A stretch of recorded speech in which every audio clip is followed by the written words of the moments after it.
Yo, what's good, y'all? What's good? We got the philosophy of IDW Sonic.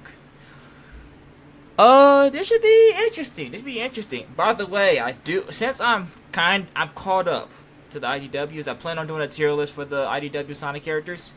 Soon to come. And yeah, let's get to this video. I have a question for you. Would you rather be free or would you rather be happy? I've been free or happy? Why not both? mulling over this for a little while now, and like me, I'm sure many of you can quickly see how this question is faulty. Answering can lend itself to black and white thinking, and can fail to take into account the nuances of life. But I do think there's some truth to this question. It seems that happiness and freedom are often pitted against each other. On the surface, they're both considered positives, but like magnets of the same force, they repel one another. Man has struggled to answer this riddle of the soul, so maybe we shouldn't look to man, but instead, a hedgehog? I'm sorry guys, I know this is cringe, but you know what? Actually, I don't have an excuse. This video's fun! For me at least. Out of the volumes of literary works that have dived into this mystery, who would have thought that the Sonic comics would be among them? Sonic has an answer to this question, and many people are not happy with it. So in this video, we'll explore Sonic's philosophy and its potential consequences. In issue 50 of the Sonic IDW series, we find our hero Sonic in an intense battle with another speedster, Surge. But this fight is more than just a battle of speed or power. It's a clashing of ideologies. For Surge, this fight is a duel to the death. But for Sonic, it seems like this battle is just a game. Surge asks Sonic how he could treat this fight so flippantly. Sonic tells her that he's been down this road plenty of times before. The world has wronged me, so I'm gonna destroy it shtick. This fight was crazy, I'm not gonna lie.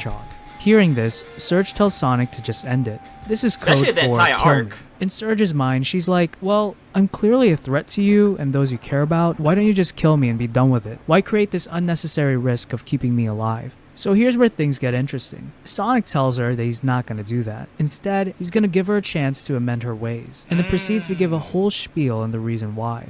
I live for the moment. I want to see the world, find all its thrills and adventures, and enjoy them. I want everyone to have the freedom to do that too. And you wouldn't get that opportunity if I took that chance away from you. I've made peace with enough enemies to know there's a better way. So I'm willing to chalk this up to a rocky start, and let us have a do-over, if you will.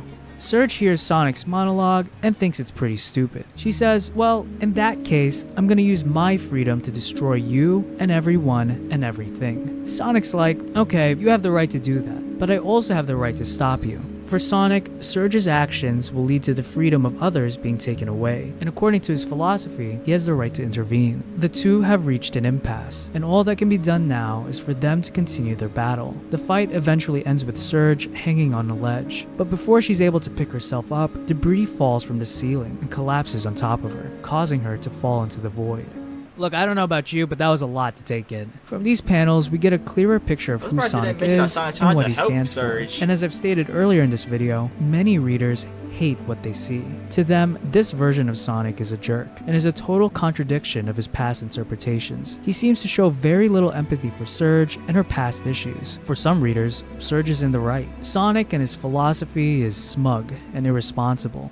Readers interpret his monologue as a display of moral grandstanding, as Sonic can be seen literally standing over Surge, touting his moral superiority. For me, the core problem people have with this comic is philosophical by nature. Yeah, people have an issue with how Sonic is represented in the comics, but much like us, it's his philosophy that informs his character. The comic has opened up a dialogue that has been going on, honestly, since the dawn of mankind. The problem of free will and man's incompetence of handling it. Sonic says free will is a weight that man cannot bear. Now, as a caveat, Ian Flynn never intended for this issue to be a defense of Sonic's worldview. He's even stated in one podcast that Sonic's argument with Surge shouldn't be taken too seriously, as this comic is aimed for 12-year-olds. We're not going to be able to answer these high-level moral questions that humanity has been grappling with since we had an understanding of morality to begin with in a Sonic book. This is introductory level. Ian has said that if we want to understand the philosophies brought up by the comic, go read other books, which, lucky for you, I've already done. Sonic and Surge's words echo a dialogue that has been examined in 2 different novels. The first one we'll look into is considered by many as one of the greatest pieces of literature ever created, The Brothers Karamazov by Fyodor Dostoevsky. The specific chapter we'll look into is considered by many as the best chapter of the book, the Grand Inquisitor. As the name implies, the Grand Inquisitor is grand in its scope and with what ideas it tries to explore and convey. This chapter is so dense with meaning that scholars continue to unearth new lessons from its depth. And we're not going to do that. We don't have the time, and honestly, I don't think I have the brain power to do so. My goal is to give a basic summary of the chapter, its themes, and how these themes relate to Sonic and Surge. Look, I know that what I'm about to get into can... I wonder if, like, the writers, like, thinking, like, they want it for kids, but, like, they want it for, like, grown-ups to understand, like, it's a kid's book, bro. Like, it's just a kid's, it's a kid's comic. But I urge you guys to stick around. The information I'm about to share is very important for understanding the video. So with that out of the way, the Grand Inquisitor.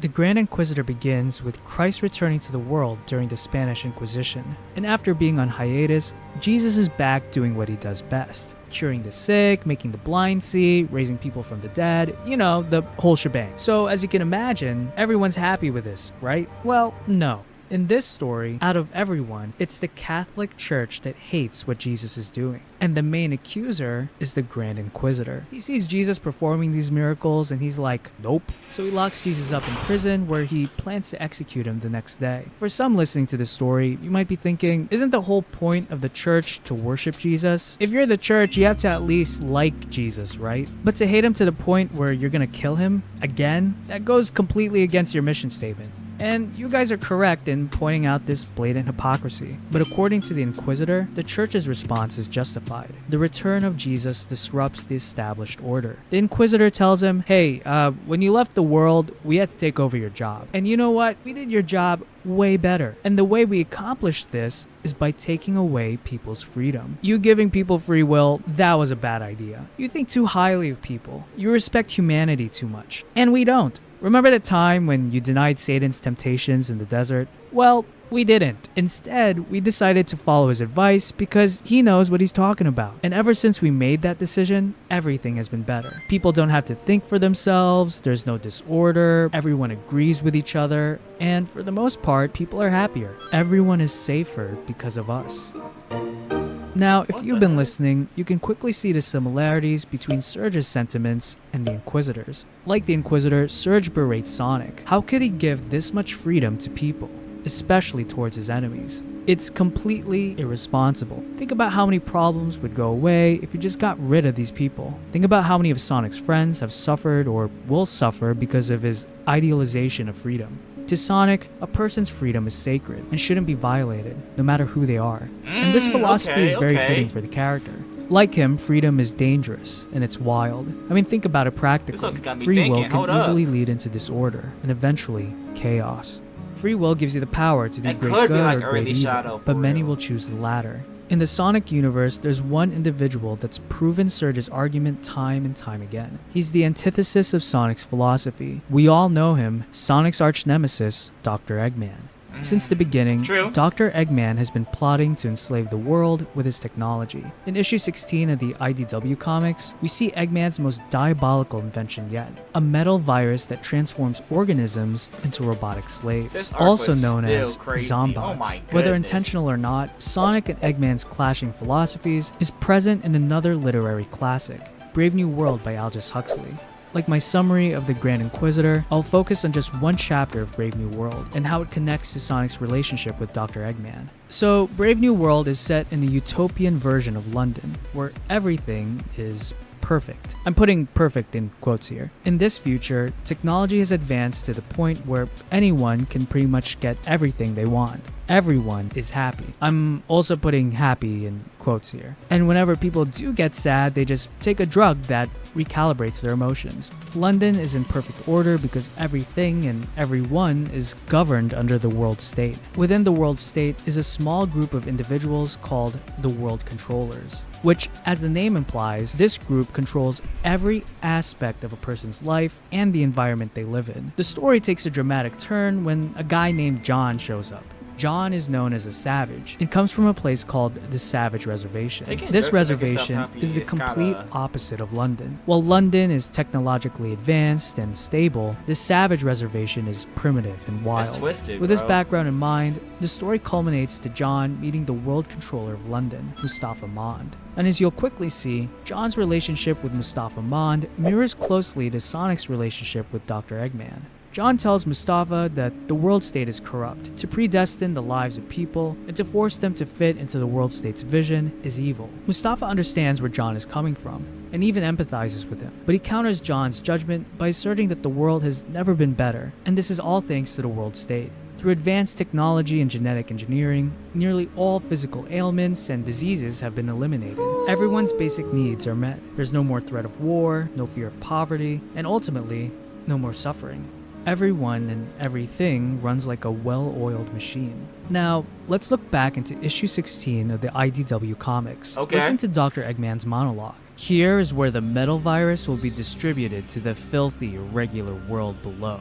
Soon everything will be perfected. No more illness, no more hunger, and best of all, no more free will.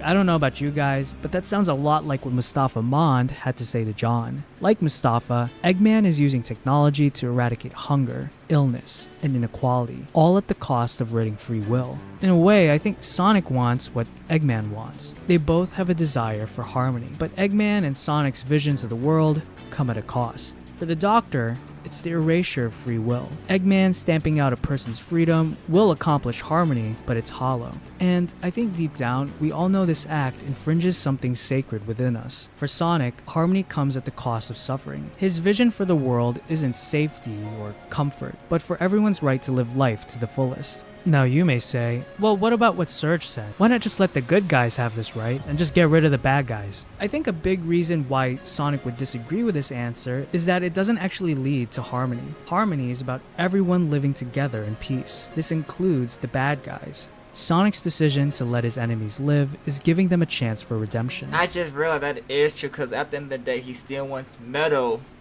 to get back to like being happy, you know? It's clean. And is a step closer towards real harmony.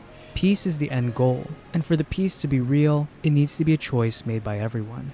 But like Ian Flynn, my video isn't meant to be a defense of Sonic's philosophy. I actually agree with a lot of people's criticisms. My video is meant more to be an exploration of the character and the story. And at the end of the day, these are just my interpretations. So I'd love to hear your thoughts in the comments below. If you guys are into this philosophical clean video, bro. Great video. Great video. Make sure y'all like and subscribe. Y'all want me to react to more videos like these.